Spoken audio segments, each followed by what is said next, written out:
The oldest and strongest human emotion is fear.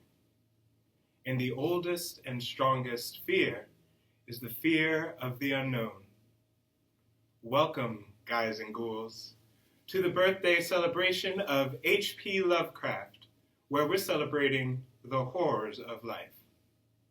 Today, we're going to read from a collection of short stories by Lovecraft. He is a master in all things horrific, gothic, spooky, kooky,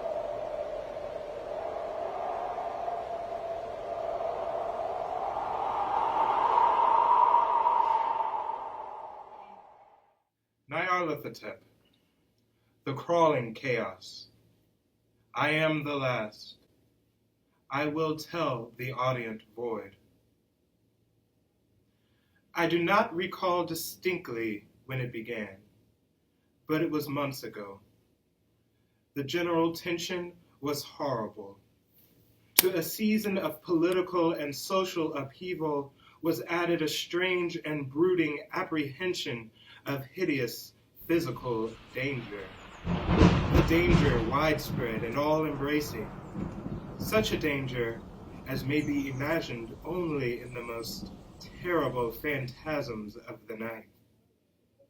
I recall that the people went about with pale and worried faces, and whispered warnings and prophecies which no one dared consciously repeat or acknowledge to himself that he had heard. A sense of monstrous guilt was upon the land, and out of the abysses between the stars swept chill currents that made men shiver in dark and lonely places. There was a demonic alteration in the sequence of the seasons. The autumn heat lingered fearsomely, and everyone felt that the world and perhaps the universe had passed from the control of known gods or forces to that of gods or forces which were unknown. And it was then that Nyarlathotep came out of Egypt. Who he was, none could tell, but he was of the old native blood and looked like a pharaoh. The Fellahin knelt when they saw him, yet could not say why. He said he had risen up out of the blackness of 27 centuries, and that he had heard messages from places not on this planet. Into the lands of civilization came Nyarlathotep, swarthy, slender, and sinister, always buying strange instruments of glass and metal and combining them into instruments yet stranger. He spoke much of the sciences, of electricity and psychology, and gave exhibitions of power which sent his spectators away speechless, yet which swelled his fame to exceeding magnitude. Men advised one another to see Nyarlathotep, and shuddered. And where Nyarlathotep went, rest vanished, for the small hours were rent with the screams of nightmares. Never before had the screams of nightmare been such a public problem.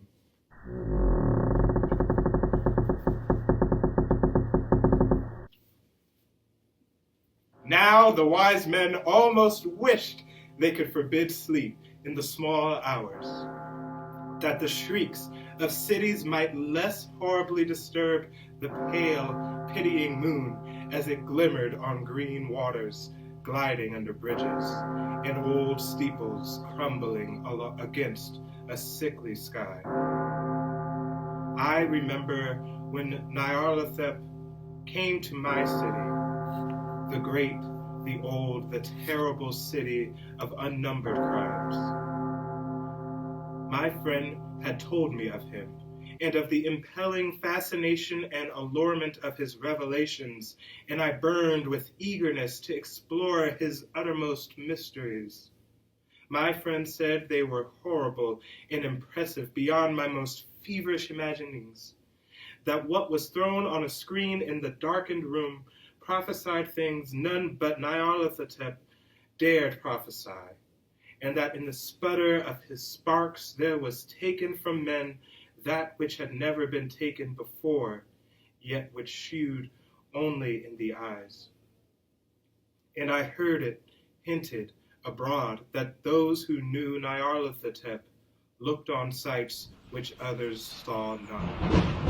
It was in the hot autumn that I went through the night with the restless crowds to see Nyarlathotep, through the stifling night, and up the endless stairs into the choking room. And shadowed on a screen, I saw hooded forms amidst ruins, and yellow, evil faces peering from beyond fallen monuments. And I saw the world battling against blackness, against the waves of destruction from ultimate space, whirling, churning, struggling around the dimming, cooling sun. Then the sparks played amazingly around the heads of the spectators, and hair stood up on end, whilst shadows more grotesque than I can tell came out and squatted on the heads. And when I, who was colder and more scientific than the rest, mumbled a trembling protest about imposture and static electricity, Nyarlathotep drave us all out, down the dizzy stairs into the damp, hot, deserted midnight streets. I screamed aloud that I was not afraid, that I never could be afraid, and others screamed with me for solace.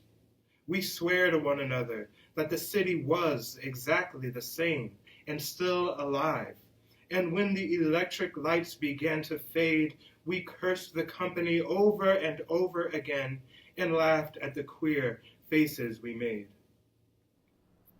I believe we felt something coming down from the greenish moon, for when we began to depend on its light, we drifted into curious, involuntary formations and seemed to know our destinations, though we dared not think of them.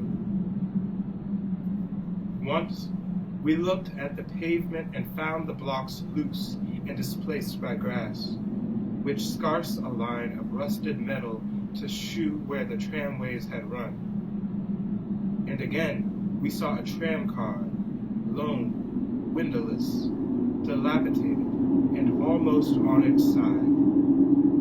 When we gazed around the horizon, we could not find the third tower by the river, and noticed that the silhouette of the second tower was ragged at the top. Then we split up into narrow columns, each of which seemed drawn in a different direction. One disappeared in a narrow alley to the left, leaving only the echo of a shocking moan. Another filed down a weed-choked subway entrance, howling with a laughter that was mad. My own column was sucked toward the open country, and presently felt a chill which was not of the hot autumn, for as we stalked out on the dark moor, we beheld around us the hellish moon glitter of evil snows. Trackless, inexplicable snows, swept asunder in one direction only, where lay a gulf all the blacker for its glittering walls. The column seemed very thin indeed as it plodded dreamily into the gulf. I lingered behind, for the black rift in the green-lit snow was frightful, and I thought I had heard the reverberations of a disquieting wail as my companions vanished. But my power to linger was slight. As if beckoned by those who had gone before, I half floated between the titanic snowdrifts, quivering and afraid, into the sightless vortex of the unimaginable. Screamingly sentient, dumbly delirious, only the gods that were can tell.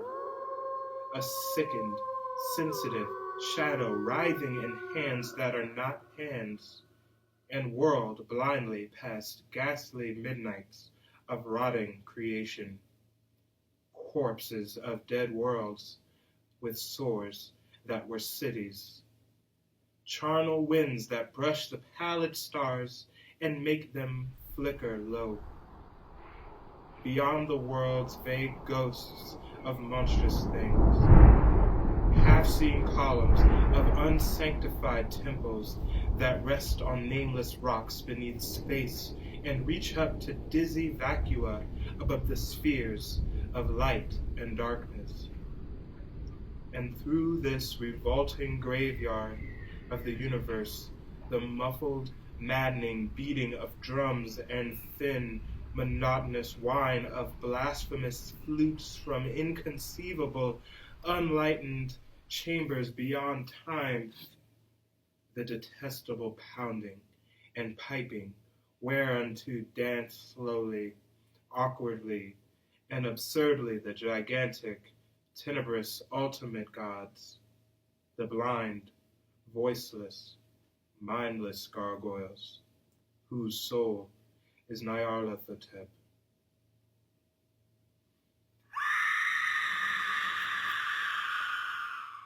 Wasn't that bone-chilling? So, what HP Lovecraft is doing in this story is making a myth out of the character Nyarlathotep. We have this almost parable or allegory for science and creation happening, where Nyarlathotep is this figure who is creating things out of glass, out of metal, into other things that are maybe more terrifying, something new, something unique that hasn't been seen before. And that alone is scary. Nyarlathotep is a character who exists centuries before, is something that is always present, is something that is far-reaching, something that is taking up space and refusing to be ignored, and something that wants to be seen and demands attention and power in this world. And that's the horror behind the more lyrical language. To get your claws on this book and other Lovecraft books and other books from the Fulton Library System, check out fullcolibrary.org for information about curbside service, where you can socially distance, stay 6 feet. For more tales of nightmares, scares, and terrors, please check out Buckhead's staff list, HP Lovecraft's Monster Mash Birthday Bash. And with that,